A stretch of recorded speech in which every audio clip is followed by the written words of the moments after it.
Your Honor, may we comment on that matter? Yes, what is the pleasure of Attorney Poe? Your Honor, I'd like to apologize for having to comment on this matter, but as far as I recall, the presiding officer already made a ruling before against opening statements, Your Honors. Again, I will be very conscious, Honorable De Lima, with respect to statements of fact and law that are not coming out from the mouth of any witnesses you will be presenting. So kindly be precise and short with respect to your opening statements. You may proceed, ma'am, subject to those reminders. Thank you, Mr. Presiding Officer. This is about 5 minutes or a little more than 5 minutes. Mr. Senate President, Mr. Presiding Officer, Honorable Senator Judges, mga kababayan, magandang umaga po. Sa ating pagbabudget para sa pamilya, dahil hindi naman unli ang pera, masinop ang ating paggasta sa talagang kailangan at kapakipakinabang natin nilalaan. Ganyan din dapat sa pondo ng bayan. Sa yugtong ito ng paglilitis, pag-uusapan natin ang confidential funds. Ito ang budget para sa mga sensitibo at surveillance-related activities upang suportahan ang mandato ng mga civilian agencies. That a budget is intended for confidential operations does not mean that the conduct of the officials involved in the handling of people's money is exempted from the demands of transparency, scrutiny, and accountability.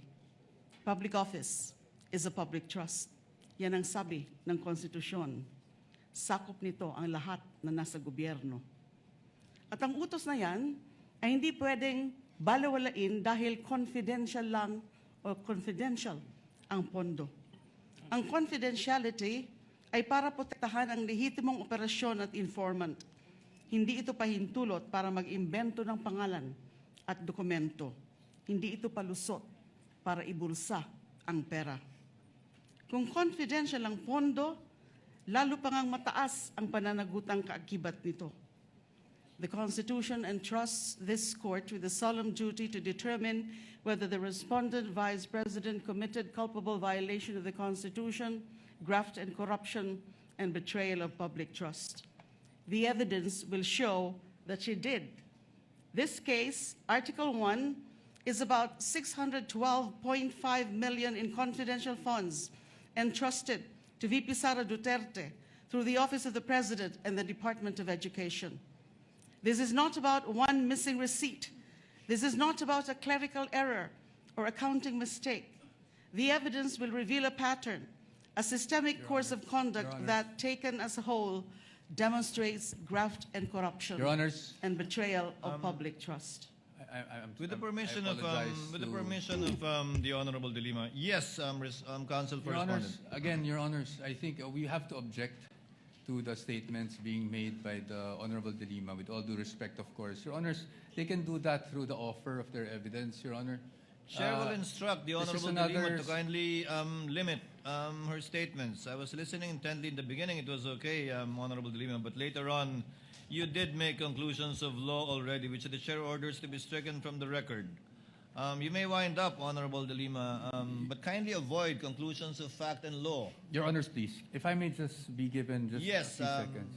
Your Honors, ang naging problema natin nung huling pagkakataon na pinayagan natin yung ganitong statement at sinasabi na nga ng presiding officer is kahit naman i-strike off the record natin, narinig na po at nasabi na.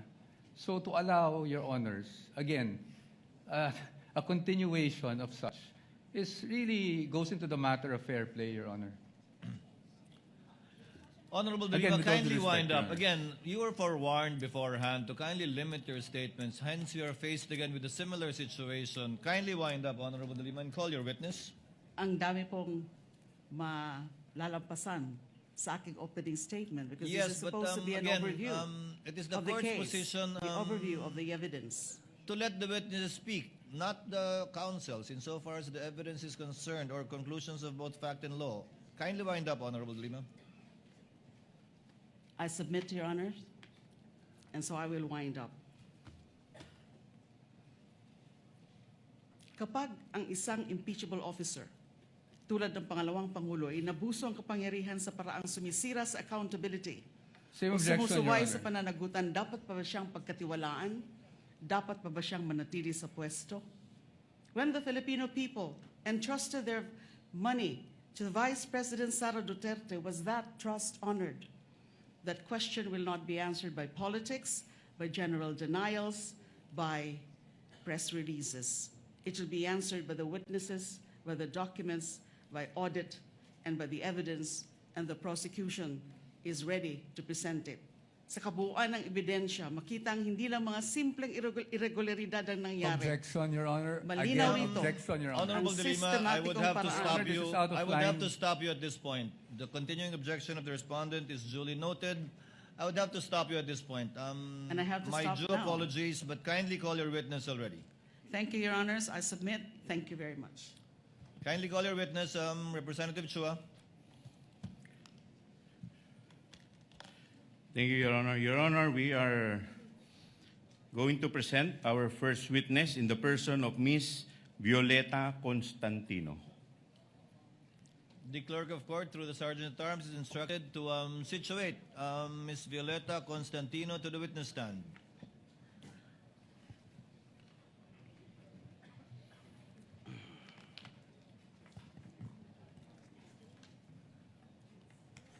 Kindly remain standing, ma'am. Clerk of court is directed to administer the oath to the witness. Please raise your right hand, ma'am. You, Violeta Constantino, do swear that the evidence you shall give in the case now pending between the Philippines and Vice President Sara Zimmerman Duterte shall be the truth, the whole truth, and nothing but the truth. So help you God.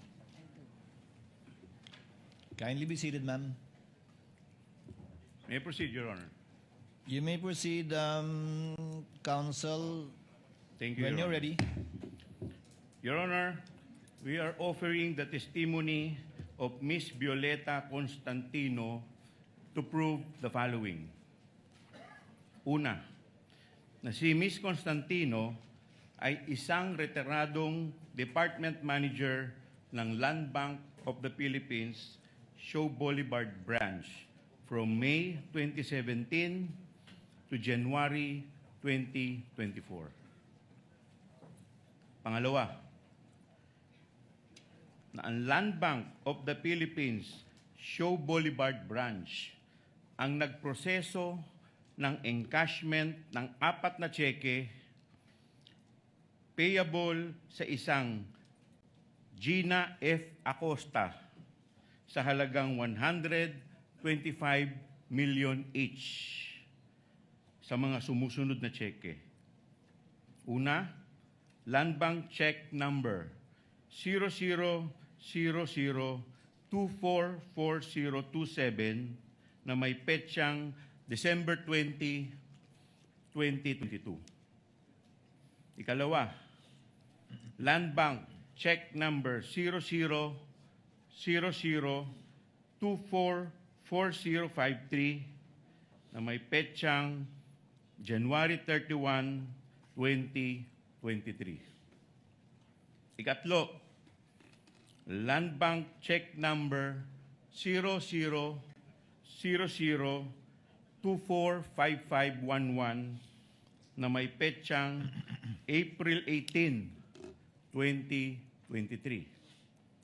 At ikaapat, Land Bank Check Number 0000245664 na may petsang July 13, 2023. Katlo, na ang mga nasabing tseke ay lahat pinondohan ng Philippine Treasury at nilipat sa account ng Office of the Vice President.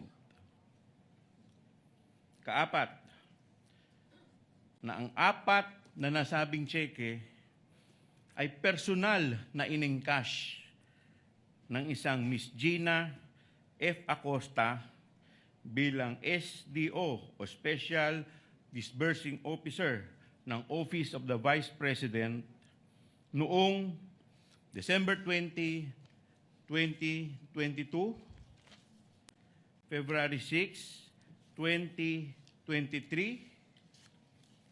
April 25, 2023, at July 14, 2023. Ikalima,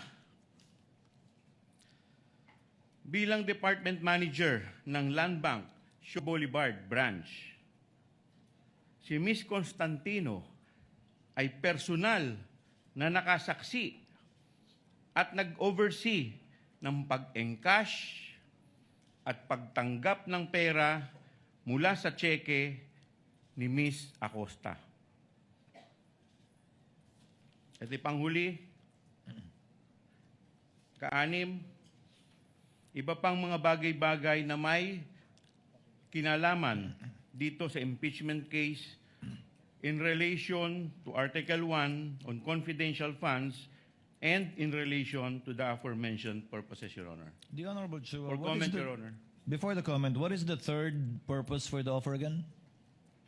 Your Honor, that all were funded by the Philippine Treasury and drawn against the account of the Office of the Vice President. Thank you. Comment from the Council for Respondents? Subject to cross, Your Honor.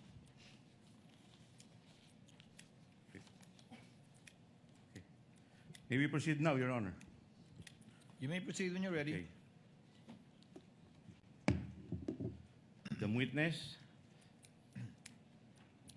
Handa na po ba kayo? Na-swear na ba? Na-swear na? Okay.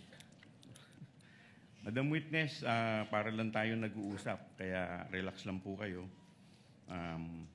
Bilang preliminary matters, Madam Witness, pwede po ba kami po ay interesado? Ano po ang inyong pangalan at iba pang mga personal na detalye? Ako po si Violeta Constantino, a retired employee of the Land Bank of the Philippines. Okay. Sabi po ninyo, kayo ay retired employee ng Land Bank of the Philippines. Madam Witness, gaano po kayo katagal na nagtrabaho sa Land Bank of the Philippines bilang isang empleyado? Nagtrabaho po ako sa Land Bank for 32 years na po. Okay. So, bago po ang inyong retirement, ano po ang inyong naging posisyon sa Land Bank kung meron man? Ako po ang department manager po sa Land Bank Shaw Boulevard Branch. Okay. Sabi ninyo, kayo ay isang department manager ng Land Bank Shaw Boulevard. Madam Witness, ano ba ang ibig sabihin ng department manager? Ang department manager po ay kagaya rin po ito ng isang branch manager ng isang bangko po. Okay. So parang branch manager din po. Ngayon, bilang department manager, Madam Witness, ang tanong ko po sa inyo, ano po ba ang inyong functions and responsibilities? Ang main function ko po as a branch manager, ako po ang nag-oversee sa lahat ng transactions po ng branch, particularly po sa opening ng accounts, deposits, encashments, withdrawals. Kasama na rin po dito yung pagmamarketing po and other administrative functions. Okay. Now, kanina, Madam Witness, sabi mo, kayo ay department manager sa Shaw Boulevard Branch. Now, ang tanong ko po, kailan po kayo nagsimula maging department manager ng Shaw Boulevard Branch? Kailan hanggang kailan po? Kung maalala po ninyo. Nag-start po ako sa Land Bank Shaw Boulevard Branch noong May 2017 until po nung mag-retire ako ng January 2024. Okay. Now, Madam Witness, nandirito po ngayon kayo sa impeachment court. Ang tanong ko po sa inyo, bakit po kayo nandirito ngayong araw na to dito sa impeachment court kung alam po ninyo? Nandito po ako sa araw na ito dahil po naka-receive po ako ng subpoena from the Honorable Impeachment Court to testify po yung knowledge ko regarding po doon sa impeachment trial po ngayon ni VP Sara Duterte. Okay. Now, Madam Witness, ano naman po ang kinalaman ninyo sa impeachment trial ni BP Sara Duterte kung meron man po? Tungkol po ito sa 4 na cheque po ng OVP na in-encash po sa Land Bank Show Boulevard nung ako po ay branch manager. Okay. Ngayon, binanggit po ninyo 4 na cheque. Ano po itong 4 na cheque ang binabanggit po ninyo?